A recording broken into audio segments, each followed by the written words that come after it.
శ్రీమాత్రే నమః. Welcome back to our channel.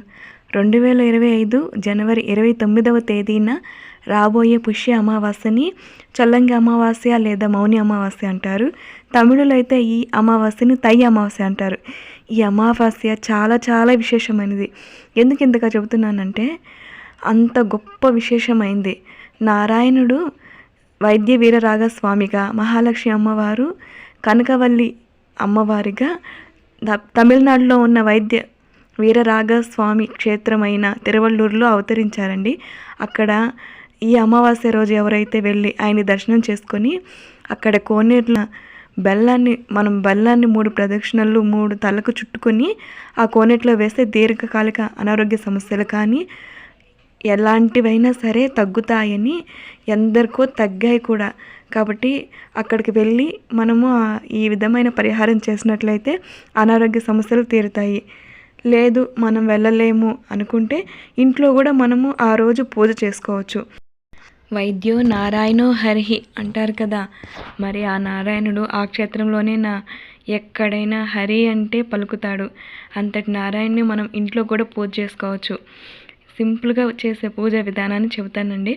ముందుగా కింద కింద పెట్టుకున్నట్లయితే పసుపు నీళ్ళతో అలకండి ఫస్ట్. ఆ తర్వాత పీట పెట్టి ఆ పీట పైన ఒక వస్త్రాన్ని పరిచి అష్టదళ పద్మం వేసి శంకు చక్రము వేసి అందులో పసుపు కుంకుమ అక్షింతలు పుష్పాలతో అలంకరించుకోండి. ఆ తర్వాత వైద్య వీరరాగ స్వామి ఫోటో పెట్టుకోండి. ఫోటో లేకపోతే ప్రింట్అవుట్ అనే తెచ్చుకోండి. అది లేకపోతే విష్ణుమూర్తి ఫోటో ఏదైనా పెట్టుకొని ఆ ఫోటోకి పుష్పాలు కానీ తులసి దళాలతో అలంకరణ చేసుకోండి. ఆ తర్వాత ముఖ్యంగా ఈ పూజకి ఒక వెండి కడియాన్ని ఏదైనా తెచ్చుకోండి. మీ ఇంట్లో అనారోగ్య సమస్యలు ఎవరికైనా ఉంటే వాళ్ళకు సరిపడేది వెండి కడియం కానీ కంకణం కానీ జ్యువెలరీ షాపులో అడిగితే ఇస్తారు వెండిది. అలా వెండి కడియం మాకు స్తోమత లేదు, మేము తేలేము, తెచ్చే పరిస్థితి లేదు అనుకుంటే అవసరం లేదండి. భక్తి శ్రద్ధలతో పూజ చేసుకున్నా సరిపోతుంది.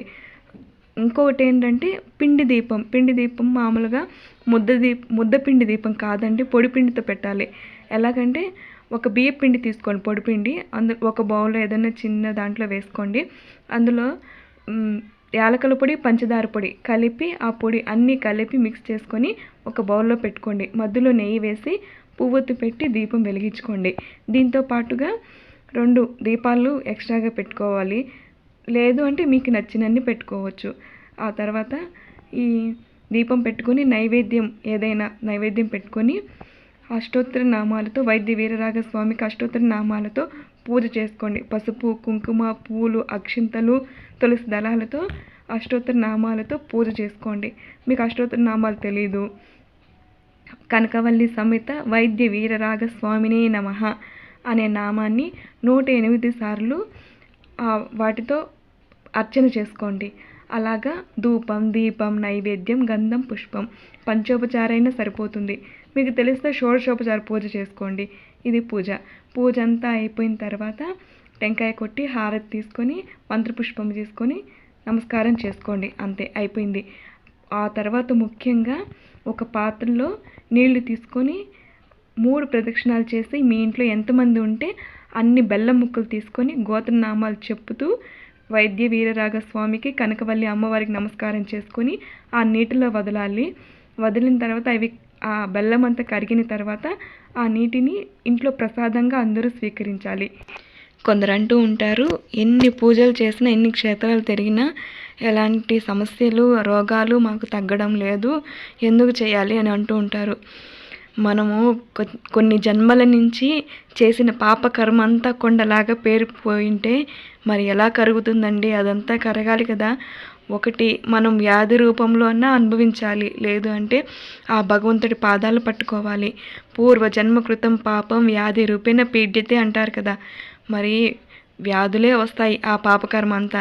ఆ నారాయణ పాదాలు పట్టుకుంటే కూడా ఆ పాపకర్మ తొందరగా కరిగిస్తాడు. కాబట్టి మీకు ఎలాంటి ఆరోగ్య సమస్యలు లేకపోయినా ఉన్నా ఆ రోజు మాత్రం తప్పకుండా వైద్య వీరరాగ స్వామికి కనకవల్లి అమ్మవారికి ఇద్దరికి పూజ చేసుకోండి. పూజా విధానం చెప్పేటప్పుడు కంకణము అంటే వెండి కడియము నేను పూజలో పెట్టమన్నాను కదా, దాని గురించి నేను చెప్పడం మర్చిపోయానండి. పూజ అంతా అయిపోయిన తర్వాత ఎవరైతే హెల్త్ ప్రాబ్లమ్స్ ఫేస్ చేస్తున్నారో వాళ్ళు ఆ కడియాన్ని ధరించాలి. ఆ తర్వాత తిరువల్లూరు క్షేత్రానికి వెళ్ళినప్పుడు మీ తలకు 3 చుట్లు చుట్టుకొని ఆ కడియాన్ని హుండీలో వేసేయాలి. ఇది ఈ పూజా విధానము. తప్పకుండా అందరూ చేసుకోండి. ఆ కనకవల్లి సమేత వైద్య వీరరాఘస్వామి యొక్క అనుగ్రహాన్ని పొందండి. శ్రీ మాత్రే నమః.